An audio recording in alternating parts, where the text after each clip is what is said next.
Hello everyone, welcome to our YouTube channel.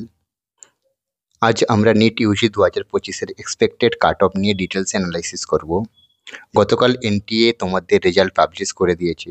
তোমরা সকলে result দেখে নিয়েছো। আশা করি তোমাদের বেশিরভাগেরই পরীক্ষা ভালো হয়েছে, কিন্তু যাদের র্যাঙ্ক বর্ডার লেভেলে আছে তারা বুঝতেই পারছি খুবই খারাপ সিচুয়েশনের মধ্যে আছো। একসময় আমারও সিচুয়েশন এরকমই ছিল। চলো আমরা কাট অফ নিয়ে ডিটেলসে অ্যানালাইসিস করি।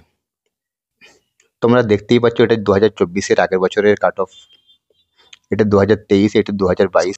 আমি প্রত্যেকটা ইয়ারের কাট অফ এখানে দিয়ে দিয়েছি, তোমরা দেখতেই পাচ্ছ।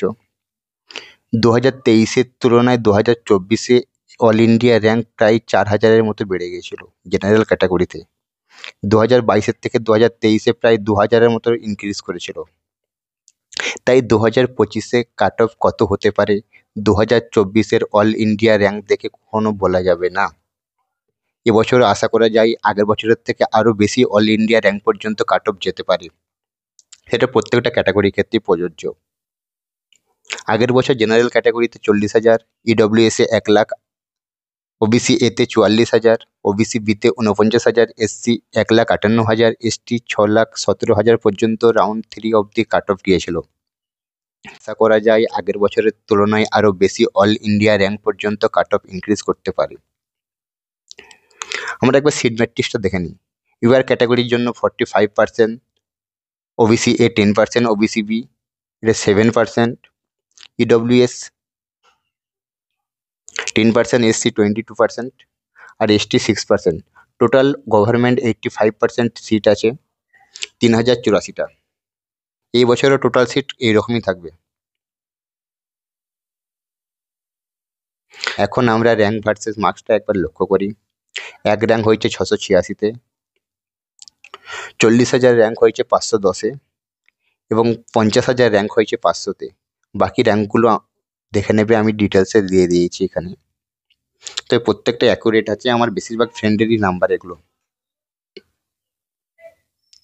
এবারে আসা যাক এক্সপেক্টেড কাট অফ কত হতে পারে।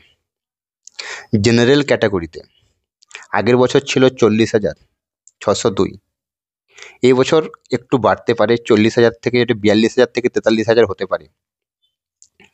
যদি ওয়েস্ট বেঙ্গলের ওভারঅল স্টুডেন্টের পারফরমেন্স অল ইন্ডিয়ার তুলনায় আরও কম হয় তাহলে এটা 40,000 45,000 পর্যন্ত যেতে পারে। তবু আমরা একটা প্রত্যেক বছরের ট্রেন্ড অনুযায়ী যেরকম কাট অফ হতে পারে তা একটা আলোচনা করছি।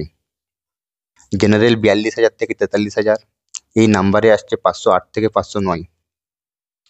ওবিসি এ 46,000 থেকে 50,000, যে নাম্বারটা আসছে 500 থেকে 503।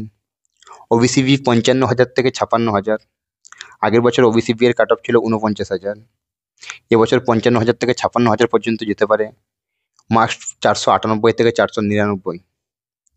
ইডব্লিউএস আগের বছর ছিল 1,08,26, এই বছর এইটা আরও বাড়তে পারে, 1,06,000 থেকে 1,10,000 পর্যন্ত ইডব্লিউএস কাট অফ যেতে পারে।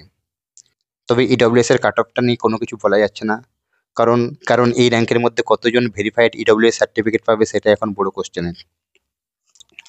আগের বছর এসসি কাট অফ ছিল 1,58,167, এই বছর এটা আরও বৃদ্ধি পেতে পারে, 1,65,000 থেকে 75,000 এই রেঞ্জের মধ্যেই থাকবে। এবং এসটি ক্যান্ডিডেটদের জন্য কাট অফ আগের বছর ছিল 1,17,000 সামথিং, এবছর এটা আরও বাড়বে, 1,30,000 প্লাস এটা থাকবেই। আমরা সব কিছু আলোচনা করলাম আগের বছরের ট্রেন্ড অনুযায়ী। আগের বছর যা অল ইন্ডিয়া র্যাঙ্ক পর্যন্ত কাট অফ ছিল এই বছরও আগের বছরের তুলনায় আরও বৃদ্ধি পাবে। তোমাদের কাট অফ নিয়ে যা মতামত অবশ্যই কমেন্ট করবে কমেন্ট বক্সে। আমরা আমাদের মতো বিশ্লেষণ করলাম, তোমাদের কাট অফ নিয়ে যা মতামত অবশ্যই কমেন্ট করবে কমেন্ট বক্সে। যাদের নিট হচ্ছে না, নিট ছাড়া আর কি কি কোর্সে তুমি অ্যাডমিশন হতে পারবে সেই নিয়ে আমরা পরবর্তী ভিডিওতে ডিটেলস অ্যানালাইসিস করব। আজ এই পর্যন্তই, আবার দেখা হচ্ছে নেক্সট ভিডিওতে। শেষে একটাই কথা বলবো, ভালো থেকো, সুস্থ থেকো আর আমাদের ইউটিউব চ্যানেলের সাথে জুড়ে থেকো।